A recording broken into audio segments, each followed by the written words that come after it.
이 데살로니가 후서 말씀은 전설을 기록한 약 한 1년 반 정도 후에 기록된 성경입니다. AD 52년경에 데살로니가 전서가 기록됐는데 데살로니가서는 53년도 중반쯤에 기록됐다, 이렇게 성경학자들은 이야기하고 있습니다. 데살로니가 교회가 두 번의 편지를 보낸 이유가 있겠죠. 첫 번째 편지를 보낸 다음에 이 데살로니가 교회에 오히려 핍박이 더 거세게 일어났습니다. 그래서 바울은 교회를 대적하는 그 세력들이 더욱 강하게 핍박을 한다 하더라도 믿음을 잃지 말고 또 장차 성도들에게 주어질 영광을 바라보면서 흔들림 없이 믿음의 삶을 잘 살아내라 하는 그런 권명과 부탁을 주기 위해서 이 두 번째 편지를 쓰게 됐습니다. 우리가 1장을 전부 읽었는데 1장은 네 부분으로 나눌 수 있습니다. 1절과 2절은 인사말이죠. 인사말이고 3절과 4절은 그 데살로니가 교회에 대한 칭찬입니다. 칭찬을 하고 있고 5절에서 10절까지는 지금 박해와 환난 가운데 있는 성도들에게 위로하는, 격려하는 말씀이고 11절, 12절은 그들을 위한 바울의 기도의 내용이 구성되어 있습니다. 1절, 2절에 인사말이라 그랬는데 인사말은 다른 편지들의 인사말과 별로 다를 바 없어. 데살로니가 전서도 그렇고 다른 편지와도 별로 다를 바 없는 그런 인사말을 하고 있습니다. 바울은 뭐라고 이야기합니까? 하나님 아버지와 우리 주 예수 그리스도로부터 은혜와 평강이 너에게 있기를 원한다. 이게 인사말입니다. 우리도 인사말 자주 사용하는 인사말이 있지 않습니까? 어떤 분은 좋은 날 되세요. 어떤 사람은 오늘도 많이 웃으세요. 뭐 여러 가지 좋아하는 인사말들이 있죠.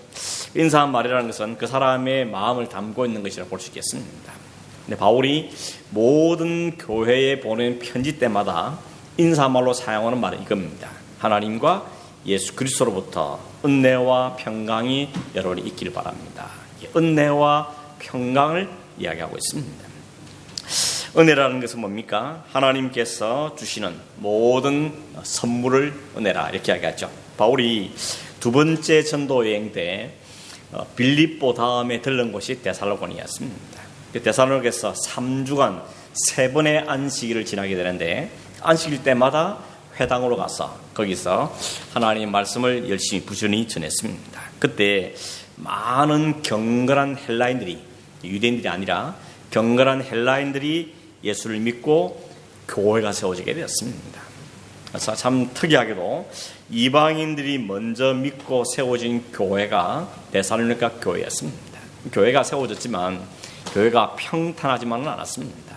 특별히 유대인들의 시기가 만만치 않았습니다. 바울을 시기한 유대인들이 바울이 그 3주 동안 머물고 있었던 그 야손의 집을 급습을 해서 바울을 끌어내려고 그랬는데 때마침 바울이 그 자리에 없었습니다. 그러니까 그들은 포기한 게 아니고 야손을 끌어다가 그를 욕보이는 것을 우리가 볼 수 있죠. 그날 밤에 사람들이 바울을 마치 도망가듯이 베레아로 배를 태워서 보내게 되는 것입니다. 그때 바울이 아덴에 있으면서 그 데살로니가 교회에 3주밖에 못 있었고 거기에 복음을 제대로 충분히 전하지 못했다, 이런 생각이 들어서 너무 마음이 안타까워서 자기 대신에 디모데를 데살로니가 교회로 보냅니다. 가서 좀 더 하나님 말씀을 나누고 좀 더 성도를 위로하고 좀 격려하고 그렇게 하기 위해서 그 데살로니가 교회에 디모데를 보냈습니다. 디모데가 갔다가 바울이 고린도에 있을 때 보고를 합니다. 제가 가보니까 있는 동안에 성도들이 환난과 핍박 속에서도 믿음을 대치도록 잘 지키고 있는데 한 가지 문제가 있습니다. 그 문제가 뭔가 하면 성도들 가운데 종말에 대한 오해가 있다는 것입니다. 예수님이 다시 오신다는 것과 그 예수님의 부활하심에 대해서 사람들이 오해를 하는 부분이 있습니다. 그러니 보고를 받고는 바울이 즉시 편지를 쓰죠. 그게 바로 데살로니가 전서였습니다. 그 데살로니가 전서에는 3장, 4장, 5장에 계속해서 많이 말했던 게 마지막 재림에 대한, 종말에 대한 가르침들을 이야기를 볼 수 있습니다. 몇 달이 지난 다음에 들리는 소식에 환난 가운데 믿음을 견고하게 지키고 있다는 소식을 들었지만 여전히 그들에게 종말에 대한 확신이 좀 부족하여서 어려움이 있습니다 하는 이야기 듣고는 두 번째 편지를 써서 보내게 된 것입니다. 그것이 오늘 우리는 데살로니가 후서라고 말할 수 있겠습니다.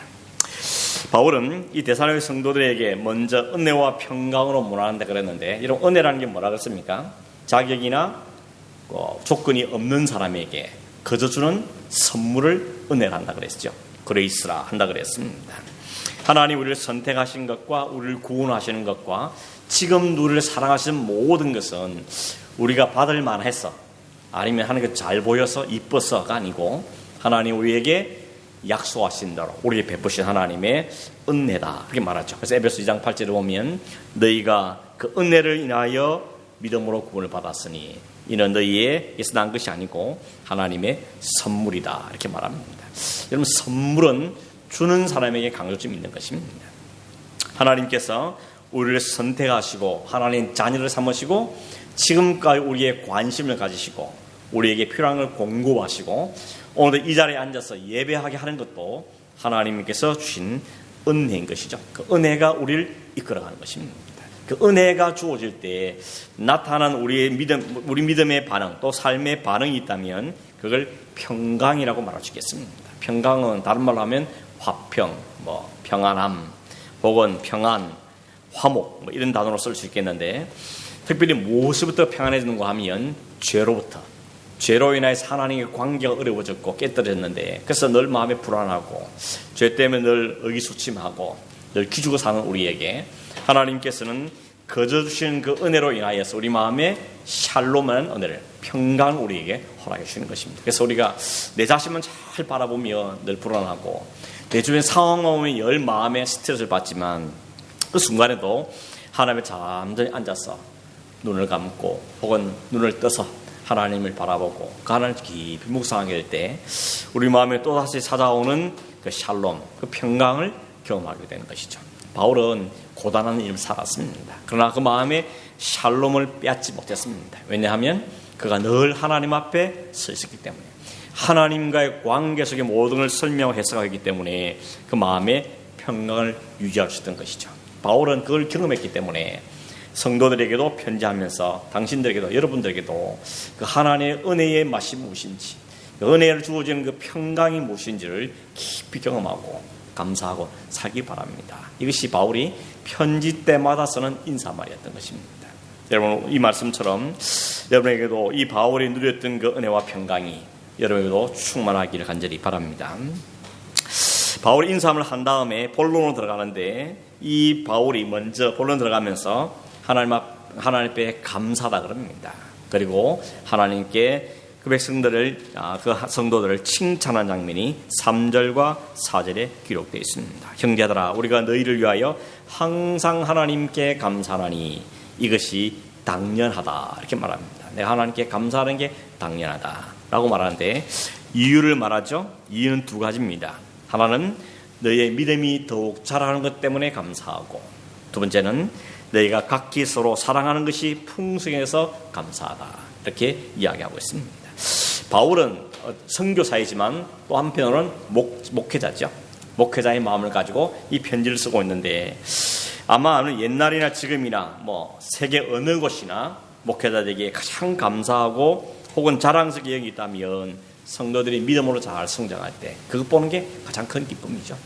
우리 믿음의 어르신들도 평생을 목회하신 분들에게 뭐가 제일 보람냐 여쭤보면 결국 뭡니까? 성도가 믿음으로 잘 자라가 볼 때 그게 가장 큰 보람이고 감사라는 것입니다.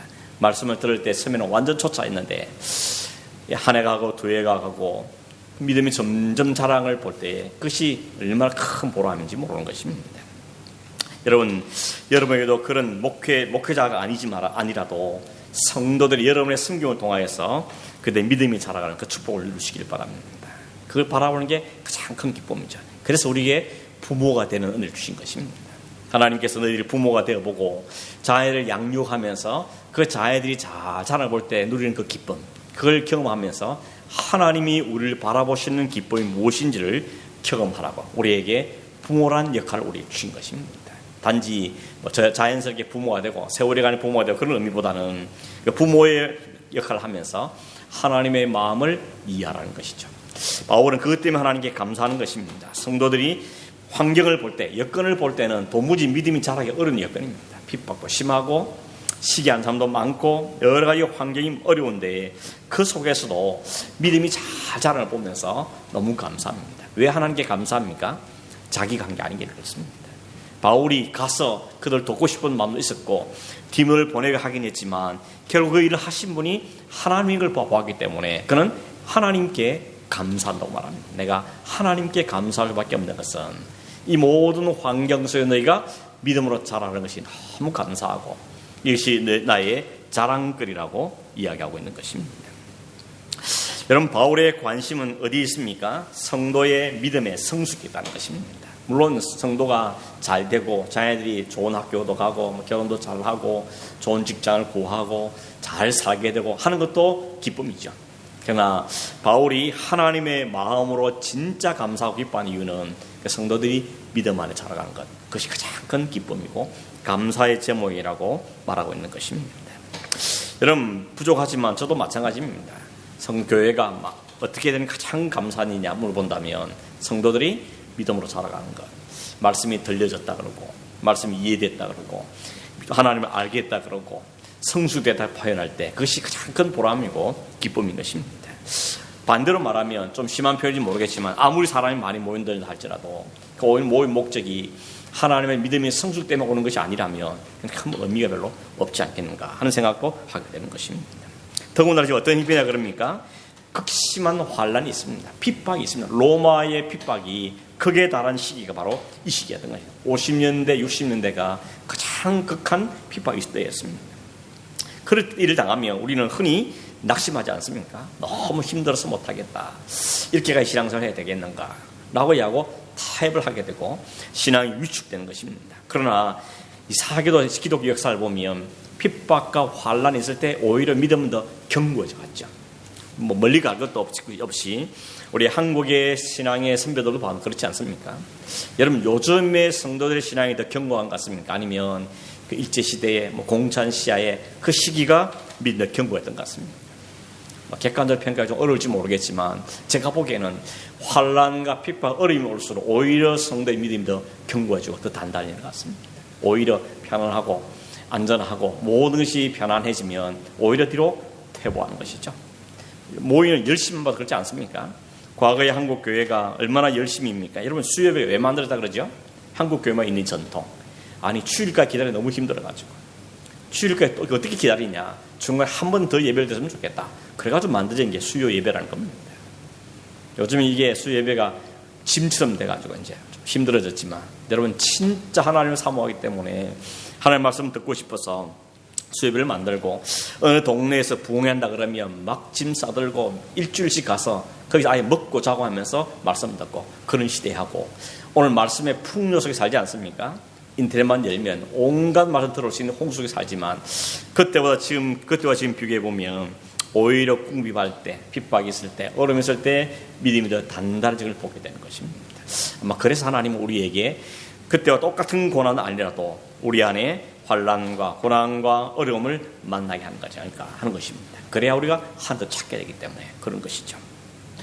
좀 아이러니하지만 세상은 편안해지면 마음의 평강이 오는지 모르지만 잘하는지 모르지만 성도의 믿음은 오히려 환난과 핍박 속에서 자라가는 것을 보게 되는 것입니다. 오늘 성경도 마찬가지인 것이죠. 바울에게서 그것 때문에 하나님께 감사하는 것이죠. 이 환난과 이 핍박과 이 어려움 속에서 믿음이 자라는 것은 오직 하나님께 하신 일입니다. 하나님께서 하셨습니다. 하나님께 감사하고 하나님을 찬송하게 되는 것입니다. 어떻게 이겼습니까? 그들이 인내하고 참을 수 있던 근거가 뭔가 하면 결국은 소망 때문이었습니다.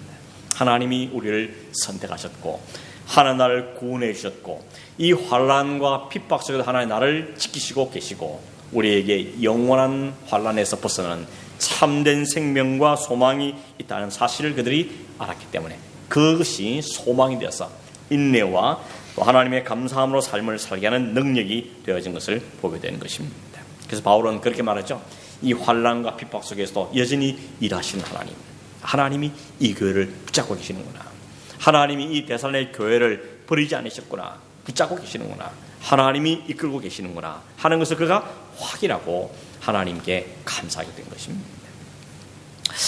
그리고 그것을 온 교회에 친히 자랑한다고 이야기하고 있는 것이죠. 여러분, 근데 7절 이하에 보면 하나님께서 교회의 핍박과 환난에 있게 하시는 이유를 설명하기를 이렇게 말합니다. 7절에 보시면 환난을 받는 너에게는 우리와 함께 안식으로 갚으시는 것이 하나님의 공이시니 주 예수께서 자기의 능력의 천사들과 함께 하늘로부터 불꽃 가운데 나실 때에, 이런 표현이 있죠. 이건 쉽게 말하면 뭐 하는가 하면 하나님의 공의가 마지막 날에 확실히 드러날 거라는 겁니다. 바울은 장차 주님께서 나타나실 때 환난받는 신자들에게, 성도들에게 안식으로 갚아주실 것이다. 그게 하나님의 공의라고 말합니다. 반대로 세상을 어떻게 합니까? 하나님 공의가 드러날 때 오히려 불의하고 불법을 행한 자들은 형벌을 받게 될 것이라고 이야기하고 있는 걸 볼 수 있습니다. 오늘 세상은 안전하길 바라죠. 편안하기를 원합니다. 세상에서도 편안하고 천국 가서도 편안하고 다 편안하기를 원합니다. 세상에서도 안식을 누리고 천국 가서도 안식을 누리고 안식을 누리는 삶을 살기를 원합니다. 그러나 하나님께서는 그렇게 하지 않습니다. 세상에 있는 동안은 복음 때문에, 하나님 때문에 믿음을 지키기 위해서 환난과 핍박이 있다고 말씀하시고, 그 환난과 핍박에 대해서 하나님은 마지막 날에 보상해 주신다고 말합니다. 그것이 안식이라는 거죠. 하나님 공의는 그렇게 드러난다는 것입니다. 여러분, 성경을 보면 구약 시대부터 신약 시대까지 성도들이 늘 하나님께 컴플레인하는 게 뭐였습니까? 왜 악한 사람이 잘 되냐는 것이죠. 왜 악한 사람이 잘 됩니까? 왜 하나님 믿는 신앙을 가지고 있는데 어렵습니까? 왜 이렇습니까? 하나님의 계시기 맞습니까? 이게 성도들의 늘 하나님께 향한 탄원의 내용이었습니다.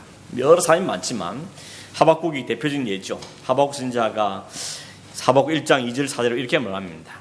여호와여, 내가 부르짖어도 주께서 듣지 아니하시니 어느 때까지입니까? 내가 강포로 말미암아 외쳐도 주께서 구원하지 아니하시나이다. 어찌하여 내게 죄악을 보게 하시며 패역을 눈으로 보게 하십니까? 겁탈과 강포가 내 앞에 있고 변론과 분쟁이 일어났습니다. 이러므로 율법이 해이하고 정의가 전혀 시행되지 못하오니 이는 악인이 의인을 애워쌌으므로 정의가 굽게 행하여 짐입니다. 세상은 악한 자가 승리하는 것을 보인다는 것입니다. 어떻게 악이 더 이길 수 있습니까? 어떻게 저렇게 교묘하게 사람들 속이고 거짓말하고 하는데 그 사람이 승승장구할 수 있습니까? 내가 이렇게 고통받는 이유가 무엇입니까? 하는 것이 고통이었던 것이, 아마 대사의 교회 성도도 그랬던 것 같습니다. 왜 복음이 들어온 다음에 우리가 더 삶이 고달을 붙였는가? 왜 하나님이 핍박자들이 자기들의 핍박을 그냥 내버려 두시는가? 왜 핍박자들은 여전히 잘 되는데 자기들 이런 고난 가운데 살아야 되는 것인가? 하나님이 언제 핍박자들을 멸하시고 우리에게 승리를 주실 것인가? 이런 많은 의문들을 품고 살았던 것 같습니다. 그래서 바울은 그 성도들에게 이야기하는 거죠. 믿음 때문에 핍박을 받는 것이야말로 그 자체가 하나님의 의로운 심판을 기다리고 있는 하나님의 공의를 드러내는 것이라고 바울은 설명하고 있는 것입니다.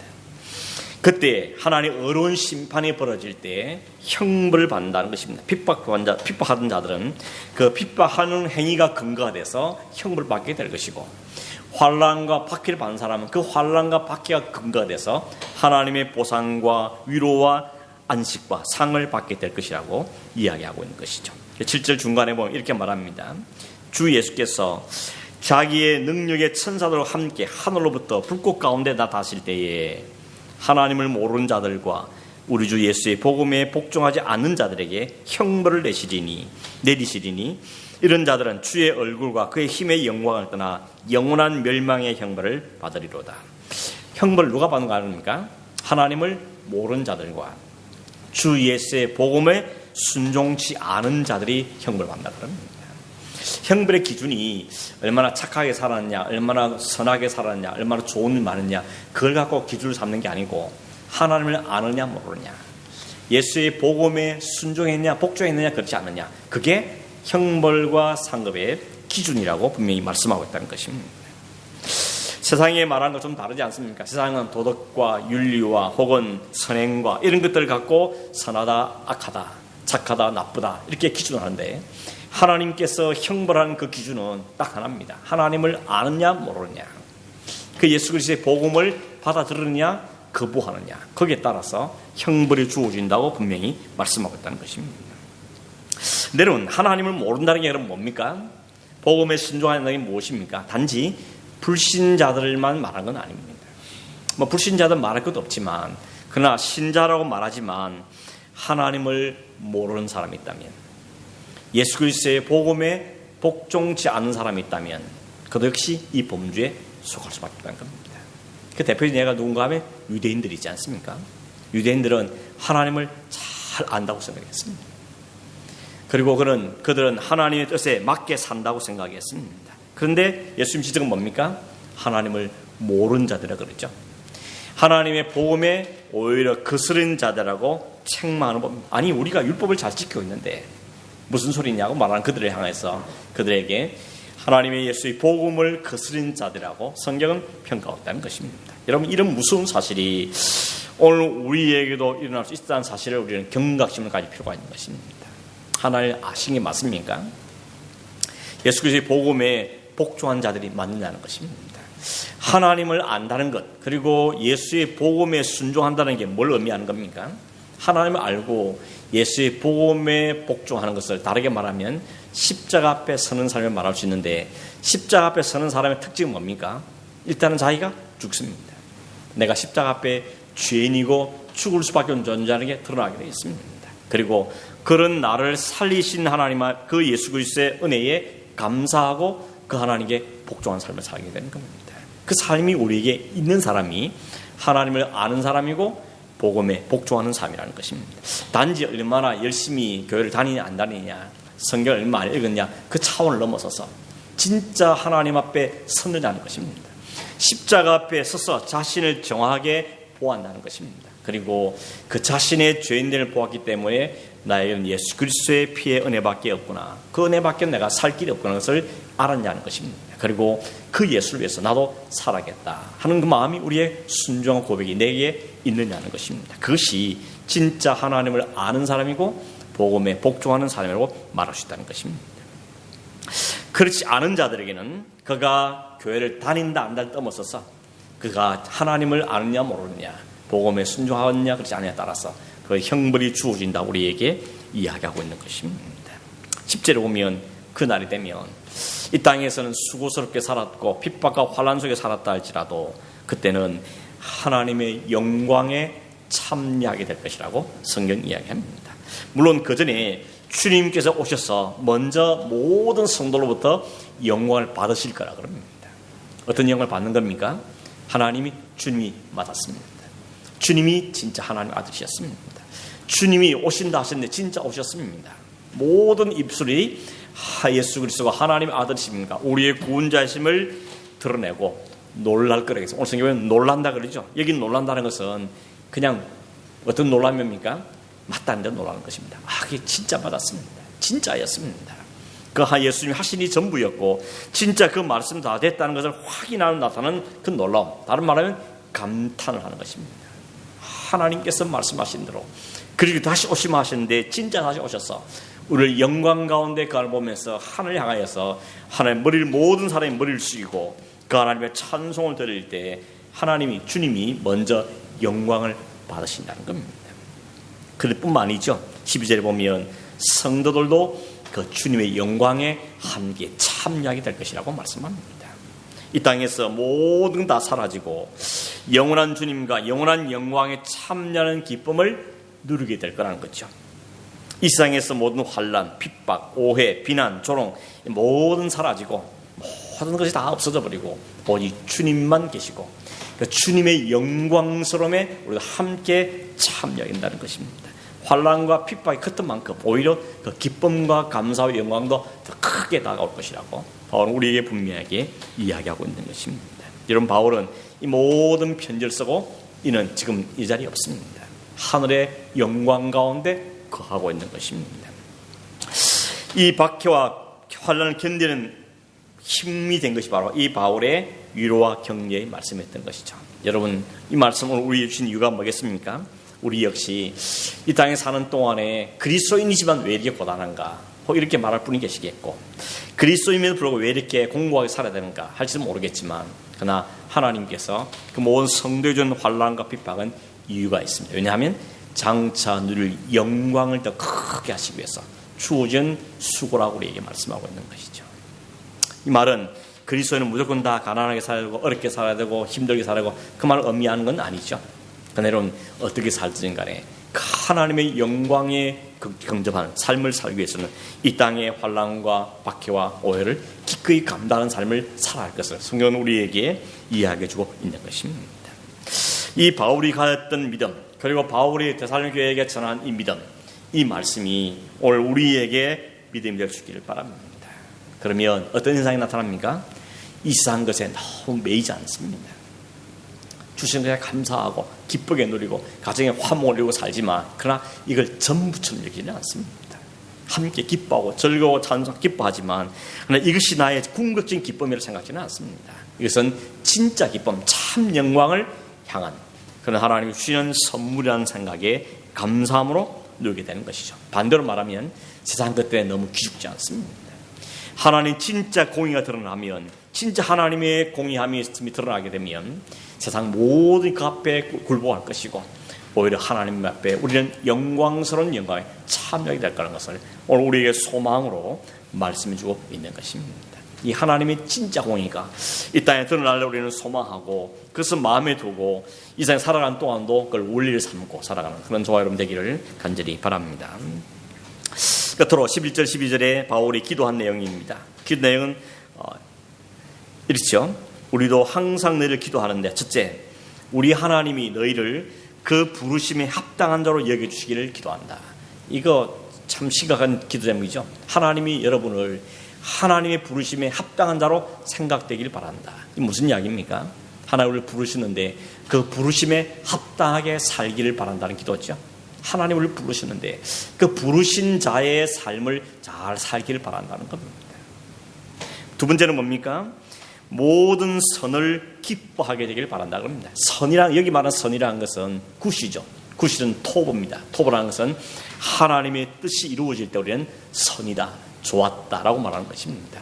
하나님이 하시는 것을 우리는 기뻐할 수 있다는 겁니다. 이 말은 어떤 것에 포함되는가 하면 우리가 보기에는 그게 선인 것 같지도 않아 보이는데 저게 무슨 선인가? 뭐 이게 좋은 건가 싶은데 그게 하나님의 뜻이고 하나님이 이루신 일이라면 그 하나님의 뜻을 이야기할 때 함께 기뻐할 수 있는 그 기쁨을 유지할 수 있기를, 그 기쁨을 소유할 수 있기를 바울이 기도하는 것입니다. 세 번째는 믿음의 역사를 능력으로 이루게 되기를 위해서 기도합니다. 하나님께 우리에게 주신 그 믿음의 분량들을 잘 이루며 살기를 바란다고 바울은 기도하고 있는 것이죠. 그래서 마지막에 뭐랍니까? 그래서 마지막 날에 주님이 영광스럽게 될 때 여러분도 그 영광에서 함께 그 안에서 영광을 얻게 되길 바랍니다. 이것이 바울의 마지막 기도의 내용인 것입니다. 결국 이것은 어떻게 이루어지겠습니까? 하나님을 아는 자들이, 복음의 은혜를 누린 자들에게 주어지는 축복인 것을 바울은 이야기하고 있는 것입니다. 말씀을 맺습니다. 여러분, 이 모든 하나님께서 우리의 주신 은혜가 우리를 살려가는 것이고 정말 우리가 이 모든 세상의 고단한 삶 속에서 진짜 소망은, 진짜 인내의 근거는 하나님이 우리에게 공의로운 심판을 준비하고 계시고 하나의 영광의 참여한 은혜를 우리에게 준비하고 계신 사실을 우리가 믿고 확신하는 것입니다. 그 확신을 가지고 인내할 수 있는 거죠. 소망이 있으면 참을 수 있습니다. 뭔가 이루어질 기대하는 있으면 참아낼 수 있는 것이죠. 이 데살로니가 성도들이 이 편지를 받아들고는 그렇구나, 우리가 지금 당하는 환난과 핍박이 있지만 이 속에 우리가 믿음을 견뎌내고 하나님 장차 하나님 공의를 드러냈을 때 우리는 그 하나님 영광에 거하는 거구나 하는 걸 받아들이고 이 믿음의 삶을 성제에 살 수 있던 것처럼 오늘 저와 여러분도 우리의 삶 속에서 매일 반복되는 삶 속에서 때로는 고단하고 때로는 하나님의 선하신 뜻이 무엇인지 잘 이해가 안 됐다 할지라도 이 말씀을 해주시는 하나님의 분명한 말씀, 소망과 확신을 가지고 우리 준 믿음의 삶을 성실히 잘 살아가는 그런 저와 여러분 되기를 주의 이름으로 축원합니다. 한번 기도하겠습니다. 기도할 때 하나님 우리에게 하나님을 보게 하시고 하나님의 뜻을 이해하게 하시고 하나님의 역사를 발견함으로 하나님을 찬송하고 하나님께 감사하고 그 은혜로 인해서 마음의 평강을 누리게 하시고 환난과 핍박이 온다 할지라도 인내하며 참을 수 있는 믿음의 능력을 우리에게 주시기에 기도하고 그 소망과 그 확신 가운데 살아가며 하나님의 영원한 아름다운 공의가 드러날 때까지 우리가 믿음의 삶을 잘 경주해 갈 수 있도록 중간에 낙심하지 않고 포기하지 않고 실망하지 않고 주저하지 않고 믿음으로 승리해 나갈 수 있도록 하는 우리에게 믿음의 힘을 더하여 주옵소서. 함께 기도하겠습니다. 하나님 감사합니다. 오늘 데살로니가 교회 성도를 향한 바울을 통한 그 말씀을 통하여서 오늘도 하나님이 은혜와 평강을 우리 가운데 거하고 계심을 다시 확인하고 우리의 눈으로 보지 못하고 깨닫지 못할지라도 하나님 지금도 우리 가운데 역사하고 계시고 하나님을 붙잡고 계시며 믿음의 성도들을 하나님의 영광스러움에 이끌기 위해서 지금도 우리 가운데 동행하시고 성령으로 역사하고 계심을 보게 하셔서 감사합니다. 오 하나님, 하나님 공의가 이 땅에도 드러나기를 원하고 하나님의 영광이 이 땅에도 나타나기를 원하고 그 하나님 공의가 나타날 때 그 하나님의 영광이 함께 찬양하는 기쁨을 누릴 것을 소망함으로 오늘도 하나님 여러 가지 낙심할 수밖에 없는 환경 속에 살지만 이 속에서도 믿음을 잃지 않고 소망 가운데 믿음으로 승리하는 저희들의 삶이 될 수 있도록 이끄시고 인도하여 주시옵소서. 그러하신 예수님의 이름으로 기도하옵나이다. 아멘.